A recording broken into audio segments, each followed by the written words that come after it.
나의 사랑하는 책 비록 헤어졌으나 어머님의 무릎 위에 앉아서 재미있게 듣던 말. 목회자 생각 198번째 일과 휴가와 사역과 안식 2024년 7월 21일 현대자동차라는 일터에서 일하는 분들은 협력업체 쪽은 어떨지 모르겠지만 2024년도 전반기 실적이 좋아서 노조와 좋은 협상을 벌여 엄청난 성과금을 받게 되어서 직원당 최소 1,500만 원에서 5천만 원의 현금을 받을 예정이라고 합니다. 역대 최대라고 합니다. 현대자동차가 많이 팔려서 직원들이 자부심과 돈이라는 대가를 받는 것입니다. 다른 사람들의 시기와 질투가 있을지언정 그들은 일터에서 최선으로 노력했을 것이고 그 결과를 당당히 얻은 것입니다. 그리고 2024년도 휴가 역시도 코로나 사태 때와 다른 최고의 휴가 시즌을 주려고 한답니다. 이번 휴가 때는 코로나 이후 가장 활발한 휴가 시즌이 될 것이라고 예상합니다. 아마 동구 전체가 잠시 이사를 간 듯 할 것 같습니다. 하나님은 일하십니다. 하나님은 사역하십니다. 천지를 만드셨을 때 하루하루 최선으로 임하셨습니다. 모세가 창세기를 쓰면서 하나님으로부터 직접 그 이야기를 들으면서 얼마나 놀라워했을까요? 안식하기 전까지 일하심은 멈추지 않고 강렬했습니다. 인간을 만드셨을 때가 최고의 시간이었을 겁니다. 마치 아기가 태어날 때 실제로 몸을 푸는 엄마의 모습과 이것을 지켜보는 아빠의 모습이 엄중하고 대단했던 것과 비슷합니다. 그래서 안식이 필요한 것입니다. 일터에서의 일은 성급하거나 게으르게 하면 안 됩니다. 일이 삶이기 때문입니다. 나라는 존재는 하나님 형상 속에서 하나님 아버지처럼 사역하도록 만들어졌습니다. 일이란 긍정적인 목적을 위해 몸이나 정성을 쓰는 모든 활동을 말하는데 이것을 주님이 천국으로 부르시는 그날까지 해야 합니다. 그래서 성실하고 꾸준하게 묵묵히 해내야 합니다. 또한 태만하거나 게으르면 그 일이 주는 목적을 이루지 못하기 때문에 결국 일할 수 없게 됩니다. 일은 어떤 목적을 향하기 때문에 그 목적에 맞는 보상이 따릅니다. 그 보상이 일의 대가이기도 하고 좋은 의미에서의 휴가일 수 있습니다. 최선으로 일한 사람을 위한 보상이기도 하면서 또한 삶의 또 다른 모습입니다. 그래서 일터에서는 반드시 휴가가 있습니다. 프랑스의 바캉스처럼 주로 여름에 피서나 휴양을 위해 떠나기도 합니다. 열심히 일하는 분들이 7월 중순에서부터 8월 중순에 이르기까지 약 한 달간 일터에서 일을 잠시 멈추고 휴가를 다녀옵니다. 잘하는 것이고 필요하며 삶의 가장 강력한 동기부여가 됩니다. 교회에서는 이때쯤 수련회라는 것을 하기도 합니다. 두 가지를 나눕니다. 첫째는 휴가와 안식은 반드시 일과 사역 속에서 이루어져야 합니다. 제 손으로 일한 결과가 휴가이어야 하고 열심히 사역한 것이 안식으로 나타나야 합니다. 일은 활동하는 그 모든 것일 수 있고 집중하여 몰입할 수 있는 것이면 다 해당됩니다. 그래서 일도 배워야 하고 훈련해야 하며 제대로 해야 합니다. 그래야 휴가가 값지고 좋은 것이 됩니다. 또한 안식이 정말 필요하게 느끼고 삶의 일부가 됩니다. 두 번째는 일과 휴가 그리고 사역과 안식은 반드시 실천해야 합니다. 정신적으로 힘들고 육체적으로 어려움이 오면 이미 일이나 휴가 또는 사역이나 안식에서 어떤 문제가 발생한 것입니다. 두 가지의 관계가 상호 조화롭게 잘 이루어진다면 삶은 윤택해지고 행복해집니다. 하나님은 일하시고 쉬는 것을 법칙으로 삼으셨습니다. 장마와 무더위와 외부적인 걱정거리들이 나를 힘들게 할 때 주어진 일의 열심과 주어진 휴식으로 제대로 된 삶을 삽시다. 그러면 하나님을 기쁘시게 합니다. 함께하는 사람을 행복하게 합니다. 나 스스로가 만족합니다. 이번 주간에 주신 하나님의 말씀은 신명기 14장 1절에서 2절, 21절에서 23절입니다. 당신들은 주 당신들의 하나님의 자녀이니 죽은 사람을 애도할 때에 몸에 상처를 내거나 앞머리를 밀어서는 안 됩니다. 당신들은 주 당신들의 하나님의 거룩한 백성입니다. 주님께서 땅 위에 있는 많은 백성 가운데서 당신들을 선택하여 자기의 귀중한 백성으로 삼으셨습니다. 당신들은 주 당신들의 하나님의 거룩한 백성이므로 저절로 죽은 것을 먹어서는 안 됩니다. 그런 것은 당신들이 사는 성에 있는 나그네에게 먹으라고 주거나 이방 사람에게 파십시오. 당신들은 새끼 염소를 제 어미의 젖에 삶지 마십시오. 당신들은 해마다 밭에서 거둔 소출의 11조를 드려야 합니다. 당신들은 곡식과 포도주와 기름의 11조를 처음 난 소와 양의 새끼와 함께 주 당신들의 하나님이 자기의 이름을 두려고 택하신 곳으로 가지고 가서 주님 앞에서 먹어야 합니다. 이렇게 함으로써 당신들은 주 당신들의 하나님을 두려워하는 것을 배우게 됩니다. 여러분, 하나님이 우리를 어떻게 보실 것 같습니까? 얼마 전에 도널드 트럼프 전 대통령에게 기적과 같은 일이 한번 있었지 않습니까?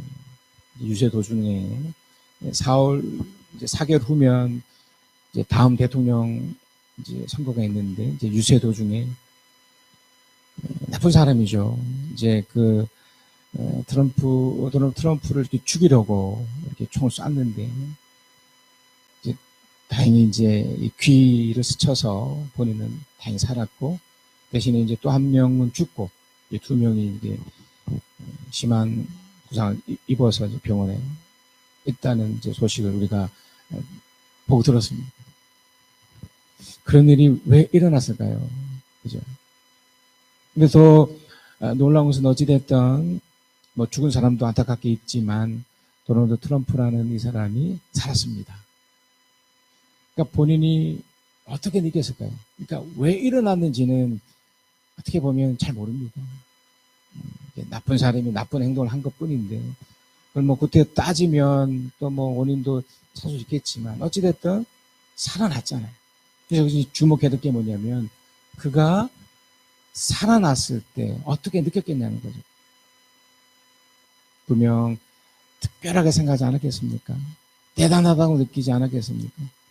우리가 일상을 살아가는 우리 삶의 여정 속에도 뭐 트럼프와 별반 다르지 않습니다.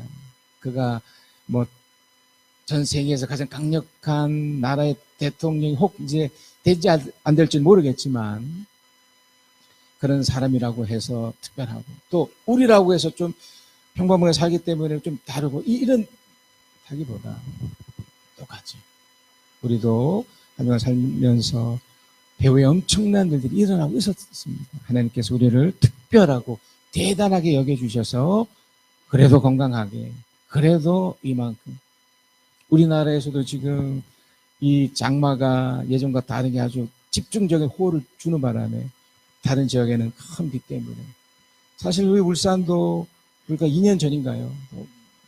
우리 이 교회 지붕도 날아갈 정도였으니까 몇 년 전이지만 그래도 있었고 하지만 그래도 이만큼 건강하게 행복하게 살 수 있는 것은 분명 하나님이 우리만큼은 특별하고 대단하게 여기신다는 하나의 증거일 것 같습니다.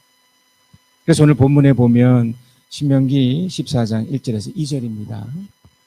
당신들은 주 당신들의 하나님의 자녀이니 죽은 사람들 애누할 때에 몸에 상처를 내거나 앞머리를 밀어서 안 됩니다. 2절 당신들은 주 당신들의 하나님의 거룩한 백성입니다.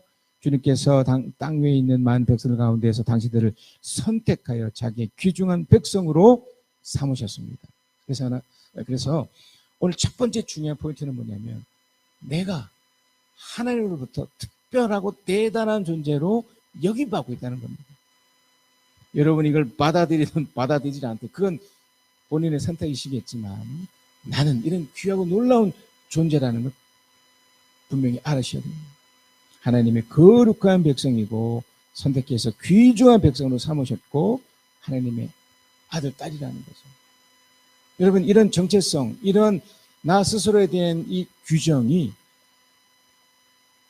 앞으로 삶을 살아가는 데 있어서 뭐 과거에도 마찬가지지만 하나님의 특별한 보호와 특별한 것으로 나타내는 것으로 나타나집니다.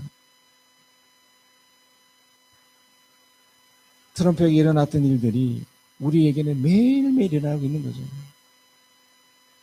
기적 같은 삶이 매일매일 펼쳐지고 있는 겁니다. 얼마나 많은 위협과 얼마나 많은 그런 부조리 속에서 이 땅으로 살아가고 있습니까? 하나님의 보호가 없다면, 하나님의 도우심이 없다면 우리도 벌써 끝장나고 무너졌어야 되지만 하나님께서 우리를 귀중한 백성 여겨주셨고 우리를 특별하게 보고 있기 때문에 오늘도 여기까지 이렇게 올 수 있었던 겁니다. 자, 그래서 그렇게 나 스스로를 여기고 있다면, 내가 특별하고 대단하고 정말 놀라운 존재라고 여기고 있다면 우리의 삶이 달라야 합니다. 왜냐하면 우리는 특별하기 때문에, 우리는 대단하기 때문에. 그 바로 첫 번째가 우리가 좀 전에 읽었던 14장 1절에 나타난 그 부분이죠. 죽은 사람을 애도할 때에 몸에 상처를 내거나 앞머리를 밀어서는 안 됩니다 라는 이 부분입니다. 그래서 하나님이 우리에게 특별하고 대단한 존재로 세우셨고 그렇게 살아가는데 첫 번째 우리가 달라져야 되는 뭐냐면 바로 이런 인간관계 면이고, 지금 이 표현은 그들이 아직 가나안에 들어가지 않았지만 너희들이 만약 가나안에 들어가면 사람과의 관계를 또 가져야 되지 않습니까? 그런데 그 관계를 가질 때 이런 부분은 하지 않았으면 좋겠다. 그러니까 다름을 말씀하고 있는 겁니다. 인간관계에 있어서. 우리가 살면서 사람과 이렇게 관계하며 살지 않습니까? 부모와의 관계, 친구와의 관계, 또 부부와의 관계, 모든 삶이 사실은 다 관계하면서 또 사랑하는 건데. 근데 여기서 지금 하나님이 이스라엘 사람들에게 주목했던 건 뭐냐면 죽은 사람을 애도할 때예요. 그러니까 인간관계에 있어서 너무 엎으로 덮으로 친하게 지냈는데 이 사람이 죽었어요.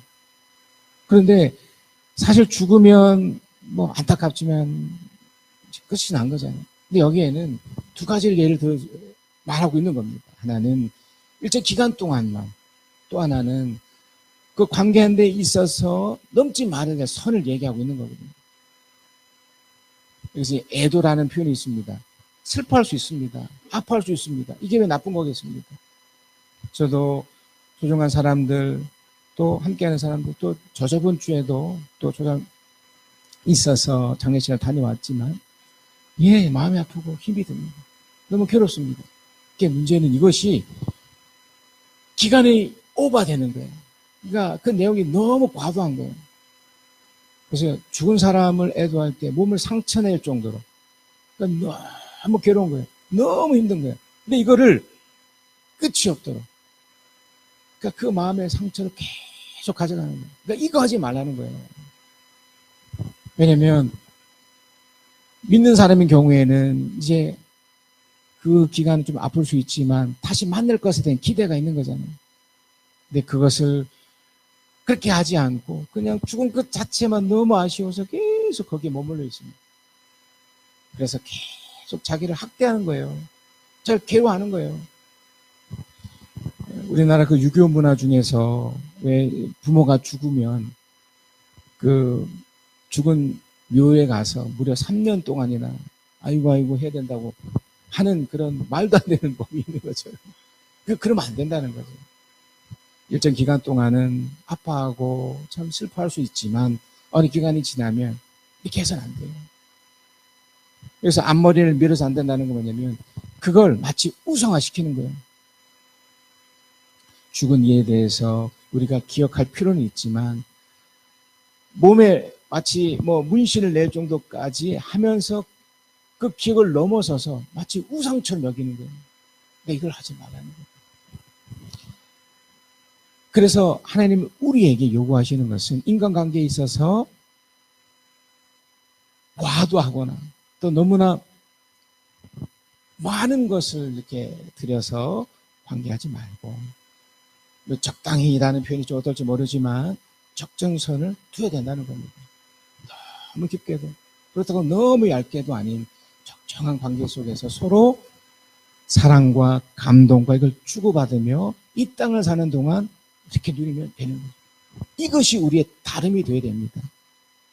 있는 동안 정말 최선을 다해서 사랑하고 감동을 주고 위로를 주고 그렇게 되었고 그 소중한 분이 설사 죽음으로 끝났다 할지라도 일정 기간 동안 애도하되 상처를 받을 정도로, 상처를 줄 정도로 그렇게 과도한 시간을 갖지 않고 적절한 시간 속에서 기억해 주는 것으로 끝이 나.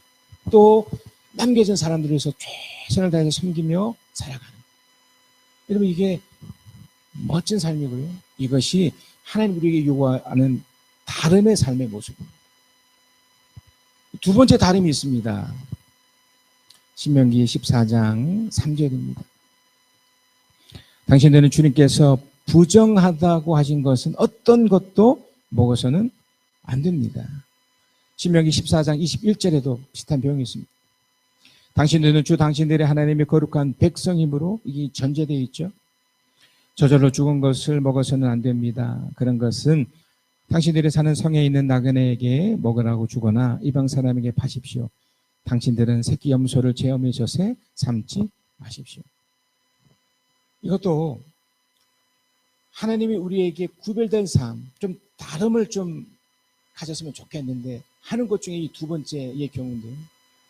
첫 번째가 인간관계였다면 이 두 번째는 바로 생존의 문제입니다. 이 먹는 것에 관련된 거예요. 여기 마지막 절에 보면 당신의 새끼 염소를 제 염소의 젖에 삶지 마십시오라는, 이것은 어떤 표현이냐면 그들이 이제 가나안에 들어가지 않습니까? 가나안에 들어가면 그 가나안 땅에 그 가나안 토착민들이 가졌던 아주 이상한 의식이 있었어요. 풍요제라고 그래서 새끼 염소가 있잖아요.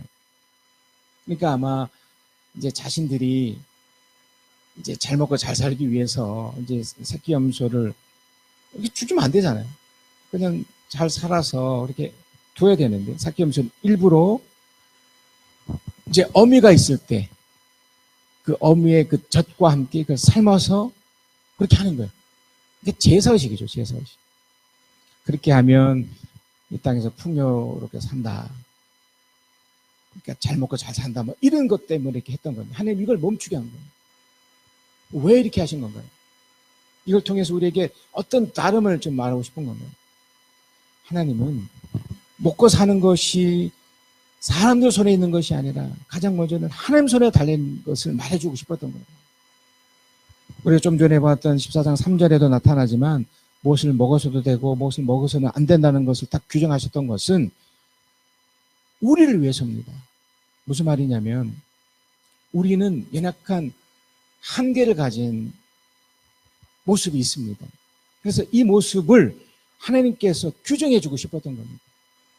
여러분이 만약에 내가 아무리 건강하고 좋다고 해서 아무 음식이나 다 먹어보세요. 어떻게 될까요? 우리는 하루에도 3끼 이상 먹을 수 없습니다. 1끼, 2끼, 3끼. 그러니까 아침, 점심, 저녁. 요즘은 뭐 하도 많이 먹어서 뭐 2끼, 뭐 1끼를 먹는 분도 있다고는 하지만 일반적으로 3끼 정도. 그러니까 그 이상을 먹어선 어떻게 될까요? 몸에 무리가 오죠. 그러니까 이런 모습을 통해서 하나님이 이 부분에 있어서 첫 번째 뭘 말씀 주고 싶은 거냐면 하나님 손에 달려있다는 겁니다. 우리 인생이 특히 먹고 사는 문제가 생존에 관련된 거기 때문에 하나님 손에 달려있다는 것은 아주 분명하게 말하고 싶었던 거예요. 너희들의 노력 또 너희들의 최선의 모습이 잘못된 건 아니지만 그것에 앞서 하나님 내가 너희들에게 주고 있고 펼치고 있다는 것을 잊어서는 안 된다는 걸 말하고 싶은 거예요. 그래서 하나님께서 이스라엘 백성들에게 첫 번째 뭐라 말씀하셨던 것이냐, 이 부분이죠. 먹는 것과 먹지 않은 것을 구분시킨 겁니다. 그런데 이 부분은 그 당시 그 사람들에게 해당되는 거예요. 그러니까 하나님이 생존의 문제에 있어서 깊이 관여하고 있었다는 겁니다. 14장 이제 4절부터 20장까지는 수많은 내용이 나와요. 뭘 먹고 먹지 말고 먹고 먹지 말고 쭉 그 내용이 나와요. 뭐 그때야 뭐 읽을 이유가 없는 게 뭐냐면 지금 이 시대에는 그게 그렇게 중요하지 않습니다. 그 당시 사람들에게는 그게 필요했던 겁니다. 그러면 지금 시대는 어떻게 해야 될까요? 여러분의 건강에 맞춰서 최선을 먹으면 돼요. 단 이 배후에 하나님이 역사하시고 도와주고 있다는 것만 놓치지 않으면 되죠. 자, 그래서 디모데 4장 1절에서 6절입니다. 성령께서 환히 말씀하십니다. 마지막 때에 어떤 사람들은 믿음에서 떠나 속이는 영과 악마의 교훈을 따를 것입니다. 믿음에 떠날 수 있어요. 마지막 때. 그러니까 지금 이 시대. 그러니까 출애굽을 해서 신명기를 통해서 이제 가나안에 들어간 그때는 어떻게 보면 4,500년 전이니까 그때는 그 먹고 마심 그리고 먹어야 될 것과 먹지 말아야 될 것들이 규정해서 그런 부분이 있을 수 있습니다. 근데 그때도 그렇지만 속이는 영 때문에 우리 모습이 이럴 수 있거든요. 자, 3절입니다. 이런 자들은 혼인을 금하고 어떤 음식들을 먹지 말라고 할 것입니다. 이 부분이죠. 지금도 사이비 집단이나 또 이교 집단, 또 이단들이 펼쳐진 이거예요. 자기들만의 구원이 있다고 해서 금기사항들 너무 많이 만들어놔요. 건강하고 멋지고 좋은 교회들은요, 그런 모임에서는 들어오는 거, 나가는 거, 모든 것이 자유롭습니다. 금할 이유가 없어요. 먹는 것뿐만 아니라 모든 것이 다. 자, 그러나 그 음식물은 하나님께서 믿는 사람과 진리나는 사람이 감사하는 마음으로 먹게 하시려고 만드신 겁니다. 제가 조금 전에 신명기 말씀을 설명을 하면서 그 배후에 하나님이 있다는 것을 놓치지 안 된다고 그랬지 않습니까? 그 하나님이 먹을 수 있는 모든 걸 다 주시면서 하나님 입장에서 조심하기 위해서, 그러니까 우리들에게 조심시키기 위해서 먹지 말라는 것을 명하신 거거든요. 그러니까 그런 걸 이해하면 지금 내가 먹고 있는 것들이 얼마나 감사한 겁니다. 또 하나님이 우리에게 또 지혜와 지식을 주셔서 내 건강의 상태도 또 느끼게끔 하실 수 있거든요. 여러분이 아플 때 병원에 갈 때 의사들이 어떤 진단을 해줍니까? 거의 대부분 일반적으로 술 먹지 마세요. 담배 피시면 안 됩니다. 그리고 될 수 있으면 부드럽고 그런 죽 같은 음식을 드세요. 아플 때 경우죠. 그렇게 얘기하지 않습니까? 그게 먹어야 될 거와 먹지 말을 규정해 주는 거잖아요. 왜요? 우리를 위해서죠. 지금 하나님은 우리들을 향해서 특히 이 시대에 살아가는 우리들이 생존에 있어서만큼은 이 부분을 말해주고 싶은 겁니다. 특별히 우리는 감사의 마음을 주셔서는 안 돼요. 감사. 믿는 사람과 진리하는 사람이 감사하는 마음으로 먹게 하시려고 만드신 겁니다. 여러분이 뭔가를 먹을 때 감사하는 마음이 있으십니까? 그럼 여러분은 하나님의 사람으로서 좀 다름을 증명하고 있으신 거예요. 또 이렇게 달라야 됩니다. 그러니까 감사하는 사람은 하나님 편에서 다른 사람으로 나타나지는 거예요. 어느 때쯤인가 내 마음속에 감사보다 불평이 있고 불만이 생기고 화가 있다면 고민하셔야 돼요. 이거 뭔가 문제가 있는 거예요. 그러나 하나님은 우리에게 이런 걸 주심을 통해서 하나님 감사합니다. 고맙습니다. 라는 마음이 있을 때 그 자체를 통해서 그 다름이 나타나고 있는 겁니다. 제가 우리 성도 한 분 한 분을 볼 때마다 또 그렇지 않은 분들도 있지만 감사하는 사람과 감사하지 않은 사람의 차이가 확 드러나요. 계속해서 읽습니다. 디모데전서 4장 4절입니다. 하나님께서 지으신 것은 모두 다 좋은 것이요 감사하는 마음으로 받으면 버릴 것이 하나도 없습니다. 5절 모든 것은 하나님의 말씀과 기도로 거룩해집니다. 그대가 이런 교훈으로 형제 자매를 깨우치면 그대는 믿음의 말씀과 그대가 지금까지 쫓고 있는 좋은 교훈으로 양육을 받아 그리스도 예수의 좋은 일꾼이 될 것입니다. 그러니까 결국 여러분 나만큼을 달라야 되는 그것의 주 핵심은 바로 감사하는 사람입니다. 사람인 저도 누군가를 볼 때 이게 느껴지거든요. 이 사람 다르구나. 그 다름이 바로 감사의 마음이 있는 거죠. 한 번씩 제 아이가 이제 아빠에게 아빠 고맙습니다 라는 말 한마디를 들을 때 그게 어떤 진심이 있는지 없는지는 그분의 문제지만 느껴지거든요. 그리고 그 감사로 인해서 내가 아버지구나 느껴지거든요.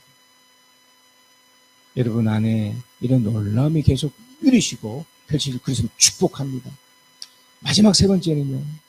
우리가 나만큼은 달라야 되는 그 세 번째는 바로 두 번째가 연결되지만 감사를 통해서 축복을 누림을 통해서 우리는 짐을 보게 됩니다. 신명기 14장 21, 23절입니다. 당신들은 해마다 밭에서 거둔 소출에 11조를 드려야 됩니다. 여기서 주목할 게 뭐냐면 11조가 아니에요. 소출입니다. 그러니까 해마다 밭에서 거둔 소출이에요. 이건 여러분 축복의 뭡니까? 축복의 결과거든요. 23절 당신들은 곡식과 포도주와 기름의 11조를 처음 난 소와 양의 새끼와 함께 주 당신의 하나님의 자기 이름을 두려고 택하신 곳으로 가서 주님 앞에서 먹어야 합니다. 이것도 중요한 거죠. 야 보세요. 우리가 생각하는 11조는 드리는 개념이잖아요. 우리나라 말도 이렇게 해석하기를 11조, 이 조가 어떤 표현이냐면 가지조자예요. 그러니까 이걸 통해서 뭔가 펼쳐지는 거예요. 근데 이것을 우리는 아주 단순하게 그냥 뭔가 낸다, 뭔가 바친다는 개념을 가지거든요. 여러분 세금도 사실은요, 가만히 생각해 보세요. 세금도 가진 자들이 낼 수 있는 거예요. 없는데 이걸 어떻게 냅니까? 여러분이 먹는 것에서 그 중에 일부가 사실은 이렇게 받쳐지고 뭔가 나타나지는 거 보이는 것 같지만 사실은 그것이 흘러가는 거예요. 그래서 여러분 여기서 이해될 게 뭐냐면 이 11조는 축복의 전조예요. 그러니까 가진 자만 할 수 있는 거라고요. 그러니까 여러분 놓쳐서는 안 돼요. 이게 자꾸 의무감 또 교회에서 너무 한쪽으로 치우치는 설교를 하기에 이렇게 오해를 갖는 거지만 여러분 11조는 축복입니다. 엄청난 거예요. 분명히 있잖아요. 소출의 일부예요. 소출의 일부. 그 중에 10분의 1. 더군다나 이것은 주님 앞에서 먹는 것으로 나타나요. 여기에 드린다는 개념이 사실 없잖아요. 먹어야 합니다. 이렇게 함으로써 당신은 주 당신의 하나님을 두려워하는 것을 배우게 됩니다. 그러니까 배후에 하나님이 있어서 놀라움이 펼쳐진다는 것을 우리는 이 11조 통해서 배우게 되고 느끼게 된다는 겁니다. 우리가 한 번씩 아플 수 있습니다. 또 힘들 수가 있고요. 우리 백문수 집사님도 명장이기 때문에 크게 아프셔서 이제 다행히 이제 회복을 하셔서 이렇게 교회도 나오고 하셨는데 이 아픔이 있을 때 우리는 생각하는 게 이거잖아요. 야, 이거 큰일 났네. 어려움이 생겼네. 근데 그 아픔을 견디면, 그걸 이기면 어떻게 되나요? 그 다음이 회복이 있다는 거예요. 물론 그 배우에 하나님께서 또 콕 데려가실 수도 있겠지만 견디고 이기면. 그러니까 11조가 이와 같은 거예요.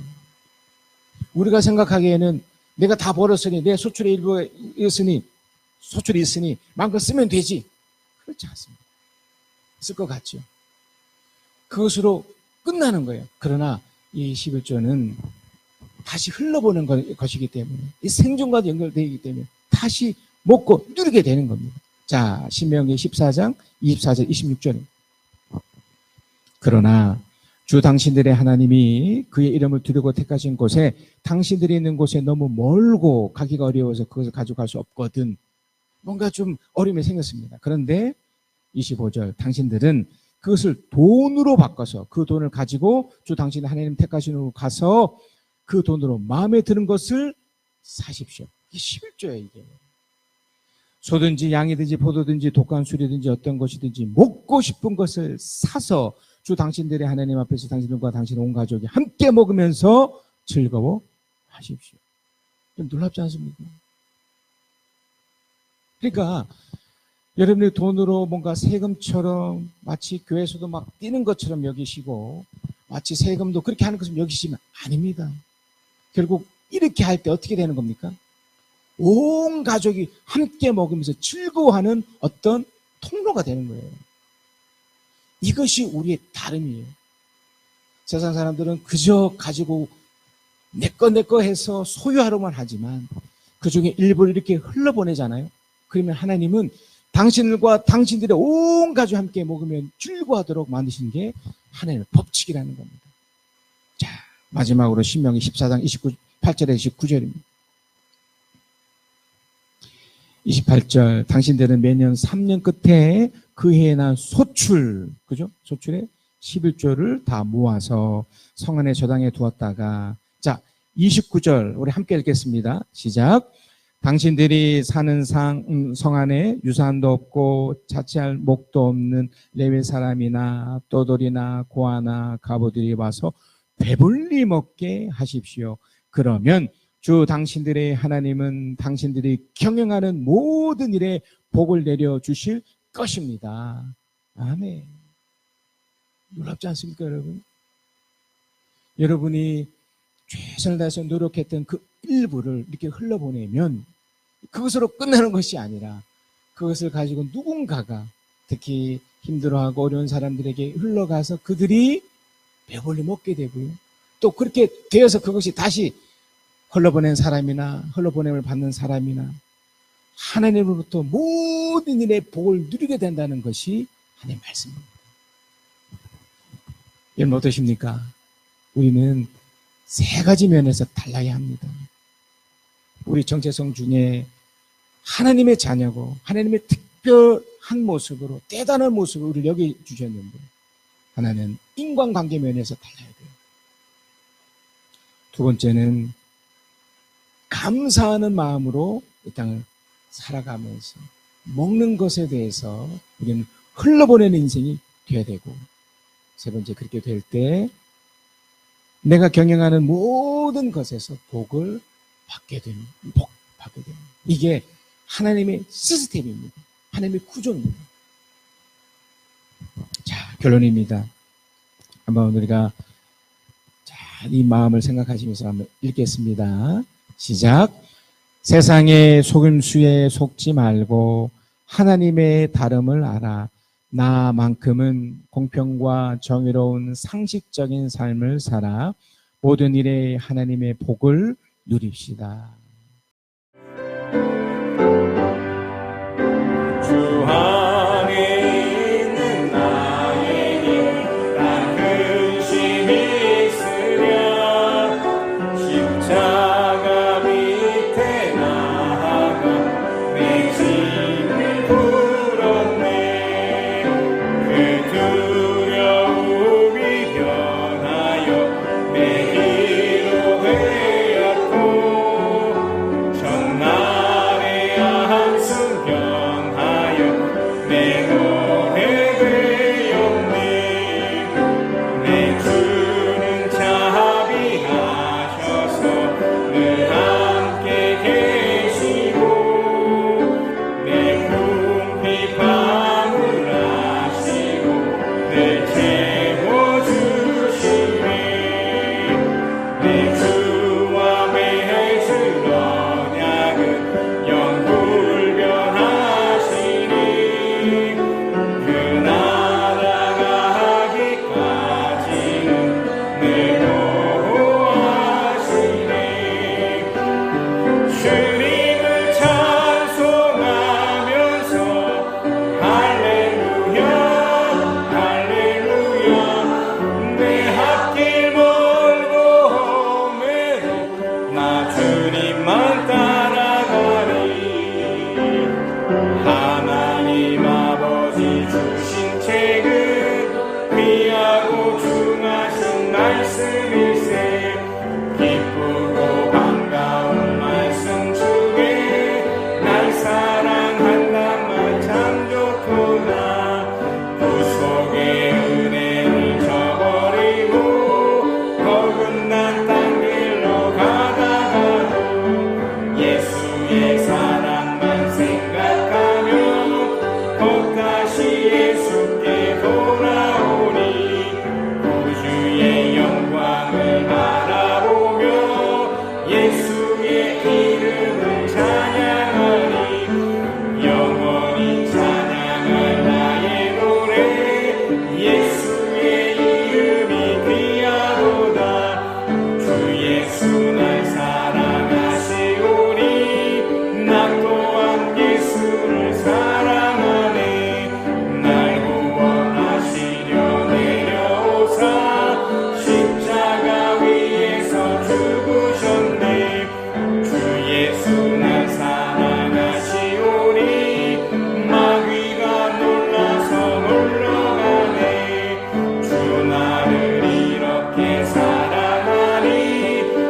사랑